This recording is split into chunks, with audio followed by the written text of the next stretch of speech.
ஆமீர் இயக்கத்தில் சிம்பு நடிக்க உள்ள மெர்சல் படத்தில் நாயகியாக தமன்னா நடிக்க உள்ளதாக தகவல்கள் வெளியாகியுள்ளன. இப்படத்திற்கு இசையமைப்பாளராக அனிருத் ஒப்பந்தம் செய்யப்பட்டுள்ளார். ஐ படத்தில் மெர்சல் ஆயிட்டேன் பாடலை பாடிய அனிருத், மெர்சல் படத்தில் ரசிகர்களை மெர்சலாக்கும் வகையில் இசையை தருவாரா என்ற எதிர்பார்ப்பு எழுந்துள்ளது.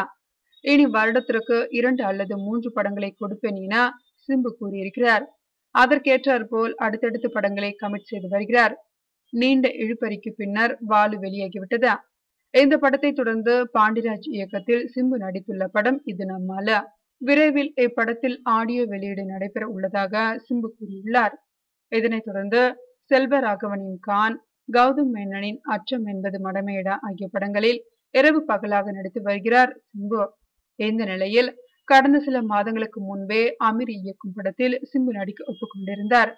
தற்போது இப்படத்திற்கு மெர்சல் என பெயரிடப்பட்டுள்ளனர். இப்படத்தில் முதன்முறையாக சிம்புவுடன் தமன்னா நடிக்கிறார். முக்கிய கேரக்டரில் சந்தானம் நடிக்கிறார். அனிருத் இசையமைக்கும் இப்படம் ரொமான்டிக் ஆக்ஷன் படமாக உருவாகுமாம். இப்படத்திற்காக சிம்புவும் அனிருத்தும் இணைந்து ஒரு பாடலை பாட உள்ளனர். வட சென்னையில் மெர்சல் என்ற வார்த்தை பிரபலமானது. ஷங்கர் இயக்கி AR ரகுமான் இசையமைத்த ஐ படத்தில் இடம்பெற்ற மெர்சல் ஆயிட்டேன் என்ற பாடலில் இருந்து இப்பட தலைப்பை எடுத்துள்ளனர்.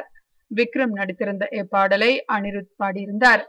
பாடலை போல படத்தின் இசையும் மெர்சலாக்குவாரா அனிருத் என்ற எதிர்பார்ப்பு எழுந்துள்ளது.